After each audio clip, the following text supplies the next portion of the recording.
The thing about Oliver, Chapter 5. As soon as we leave the city, Oliver zonks out. He does that every Saturday. I don't blame him. If I did an hour of OT followed by an hour of speech, I'd be tired too. Mum looks at Oliver in the rear vision mirror and gives me a smile. Amanda said, "He worked hard today." I nod.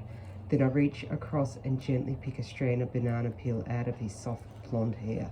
There are little bits of yellow paper everywhere too. Before we left, Amanda gave Oliver a piece of notepad for the ride home, just in case he needed it. As I pick up the bits of paper out of his hair, one by one, Mum laughs. My two little monkeys.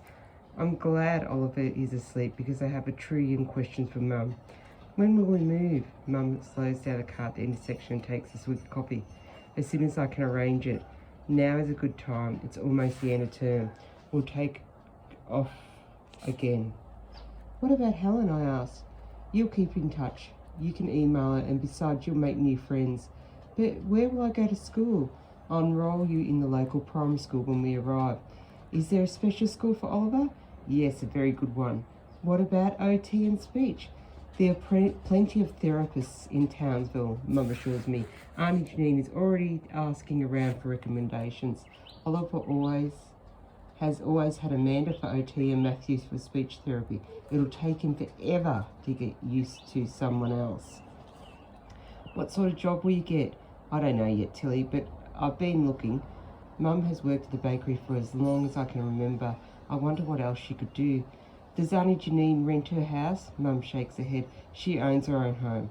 Good, at least there'll be no landlord to throw us out when Oliver makes too much noise. Mum looks across at me and smiles. It's close to the beach. My heart skips a beat. Then my face falls. Are you sure she wants us to stay? Yes, Tilly, she does. Does she have a big fence? I think so. Will I have my own bedroom? I'm not sure. Maybe. I fiddle with the key around my neck. Will there be a lock on my door? Tilly, Mum shakes her head. I can't answer all your questions right now. You'll have to wait and see. We pull into town just as the sun is going down. Mum stops at a red light. Some men in high-vis vests are setting up signs to do roadworks. The signs knock together and make a loud clanging noise. Oliver stirs in his sleep. One of the men shouts to another. Oliver stiffens, his face scrunching like a piece of paper.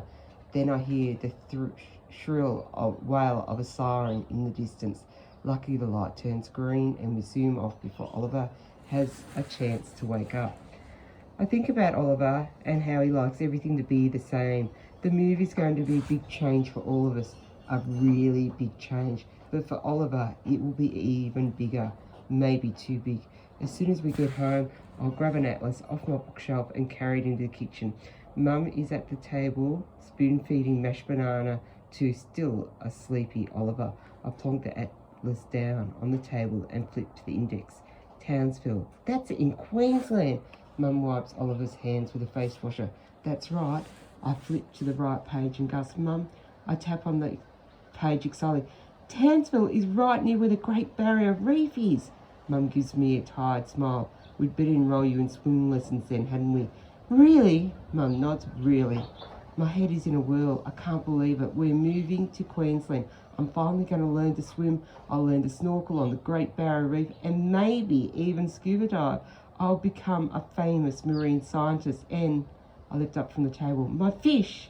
I ran down the hall to unlock my bedroom door. 12 hungry neon stratas are darting back and forth, wondering where their dinner is. I take a water sample, check the temperature, and drop some flakes into the tank.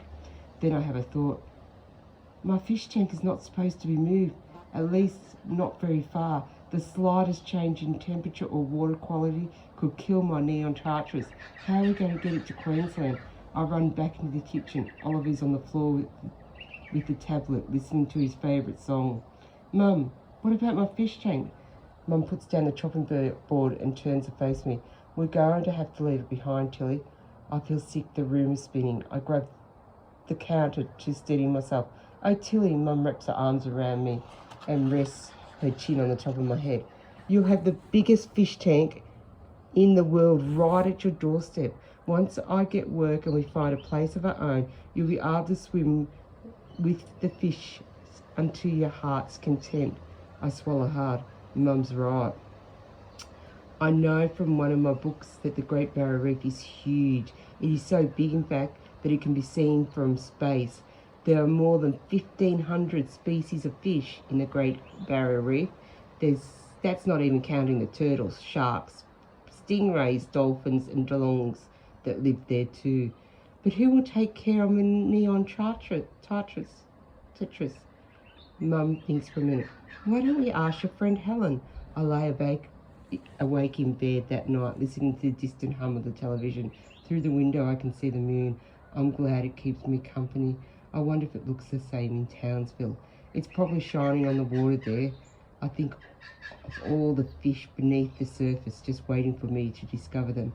Oliver might like being near so much water, and he can be naked whenever he likes. Mum says that Townsville is warm all year round. If I get my own bedroom under Janine's, it will feel strange without my fish tank. I'm so used to feeding my neon tetras and checking the water quality and temp of their tanks twice a day. I hope there's a lock on the door. If I can't have my fish tank, I want other precious things to be safe at least. I hope Auntie Janine doesn't own anything breakable. I hope her neighbours are nice and don't mind noise. I hope she has a lot of soft cotton sheets and the kind of yogurt Oliver likes. But most of all, I hope she has a really, really high fence with a lock on the gate. I roll out of bed and stagger into the lounge room. After the darkness of my bedroom, my light hurts my eyes. Mum reaches for the remote. You should be in bed, Tilly. I squint at Mum. I have another question.